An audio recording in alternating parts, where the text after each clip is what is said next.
When the doctor told me I had cancer, I didn't feel fear at first. I felt silence. A heavy kind of silence, like the world had paused. I was 68, sitting in a small, beige room, trying to hold onto my breath while the word malignant echoed in the air around me. You don't think it'll be you, not really. You hear about it on the news, in a neighbor's story, in the life of a distant cousin. But when it's your name on the chart and your body in the scan, everything changes. I'm sharing this because maybe you're going through it. Or maybe someone you love is. And if so, I want to tell you some things I wish someone had told me.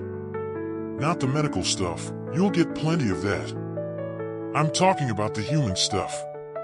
The stuff that sits in your heart and your spirit when your world gets flipped upside down. These are the things I learned during treatment, lessons that helped me survive not just physically, but emotionally too.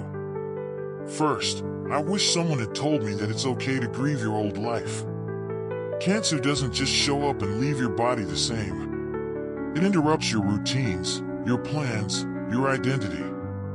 I tried to be strong, tried to act like I was still myself, like everything was fine. But the truth is, I missed who I used to be. I missed the mornings when I didn't wake up thinking about test results or hospital visits. I missed the version of me that felt carefree, who planned vacations instead of appointments. No one tells you it's okay to be sad about that. But I'm telling you, it's okay. Grief isn't weakness. It's part of healing. Let yourself feel it. Give yourself permission to mourn what you're losing, because pretending it doesn't hurt only makes it harder. The second thing I wish I knew was how powerful it is to ask for help, and how hard that can be. I've always prided myself on being independent. I didn't want to be a burden, didn't want pity. But treatment wears you down. There were days I couldn't cook, couldn't drive, couldn't even make it to the mailbox without needing to rest. And on those days, I learned that letting people in, letting them bring meals, drive me to appointments, just sit with me in silence, wasn't weakness. It was strength. It was love. People want to help. They don't always know how unless you let them. And when you do, it reminds you that you're not alone. That you're held. That community matters. There's something sacred about being vulnerable with others. You start to see who really shows up. Sometimes it's the people you expected, sometimes it's not. Either way, it humbles you. And it softens you, too. In a world that tells us to be tough, cancer taught me that gentleness is just as powerful. I also wish someone had told me how much your perspective on time changes. Before cancer, I always thought about someday. Someday I'll take that trip. Someday I'll start painting again. Someday I'll have that conversation. But when you're sitting in a treatment chair with an 4 in your arm, someday feels less guaranteed. And that can be terrifying, but it can also be freeing. I stopped postponing joy. I started doing small things that made me happy every day. Watching the sunrise with a cup of tea. Calling an old friend. Listening to music that made me cry, then laugh. Life didn't become less fragile, but it became more vivid. Every good moment felt like a treasure. And that shift? That changed everything. These are just a few of the things I carried with me during treatment. They helped me stay grounded when my body felt broken. They reminded me of who I was beyond the diagnosis. And most importantly, they gave me hope. If you or someone you love is walking this path, please know this: you are more than your illness. You are allowed to grieve, to ask for help, to feel afraid, and to find joy anyway. You are still you, and that is a powerful thing. Let's keep going, because there's more I want to share. And maybe, just maybe, it will help someone else feel a little less alone. One thing I wish I had known sooner is how important it is to advocate for yourself in the medical system. I was so overwhelmed at first. I nodded at everything, agreed to all the tests, took every word from the doctors as final. But over time, I realized I had to speak up. to ask questions, to say, wait, what does that mean? Or can you explain that again in simpler terms? Doctors are human. They're busy. They use language that can feel confusing, even cold. And it's okay to pause them, to bring someone with you who can take notes, to ask for a second opinion. I learned that no one understands my body better than me. And being informed, being involved, helped me feel less like a passive patient and more like an active partner in my healing. There were times I had to push for tests that didn't seem urgent but didn't feel right to ignore. Other times, I asked about alternative treatments or side effect management that made my day-to-day more bearable.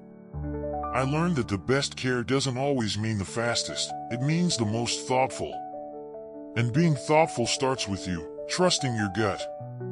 Another thing I never expected was how much cancer would affect my relationships, not just with others, but with myself. Some people drifted away. It was painful. I realized that some friendships weren't built to last through something like this. But others surprised me, old friends I hadn't spoken to in years, neighbors I barely knew, they showed up, called, checked in. And through all of that, I found something beautiful. Cancer stripped away the surface-level connections and left me with something more real. I started being more honest. I told people how much I appreciated them. I cried when I needed to. I hugged longer. I stopped saying I'm fine when I wasn't. And the more I did that, the closer I felt to those who truly mattered. Most importantly, I started seeing myself differently. Before cancer, I focused so much on what I did, my work, my routines, my role in the family. But during treatment, when I couldn't do much, I had to face who I was without all of that. And what I found was someone strong. Not because I fought every day, but because I let myself be real. Because I kept showing up, even when it was hard. It wasn't about being brave all the time.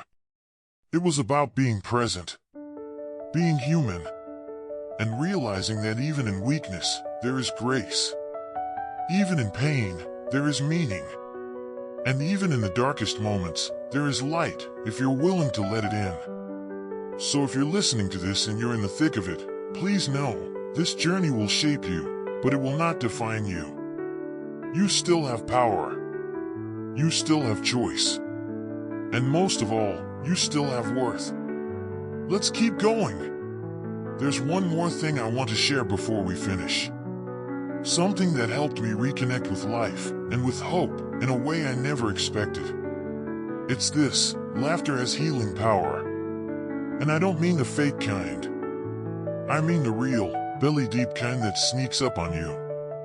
The kind that happens when your friend says something silly at just the right time, or when your grandchild makes a face and suddenly, the whole room erupts in joy. During treatment, there were days I couldn't laugh at all. Everything felt heavy. But the moments I did find laughter, they gave me life.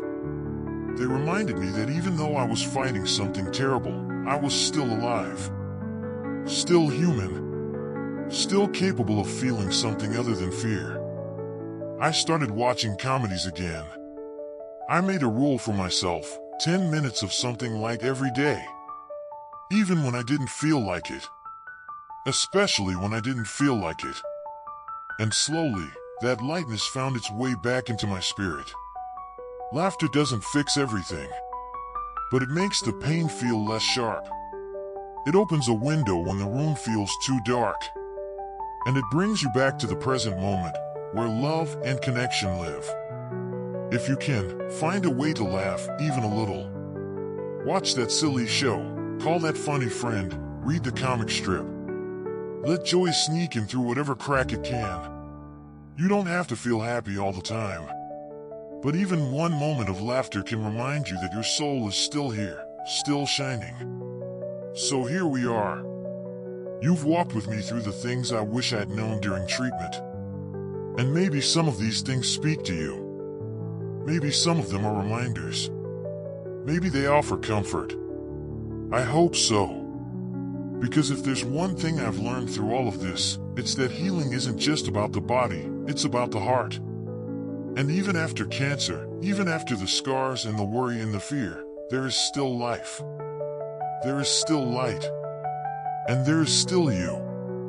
Thank you for being here, for listening, for feeling, and for not giving up on your story. If this video spoke to you, please leave a comment or share your story. You never know who might need it. And if you'd like to hear more honest, hopeful reflections like this, don't forget to subscribe. Until next time, take care of your body, guard your peace, and never forget, you are still here, and that is a beautiful thing.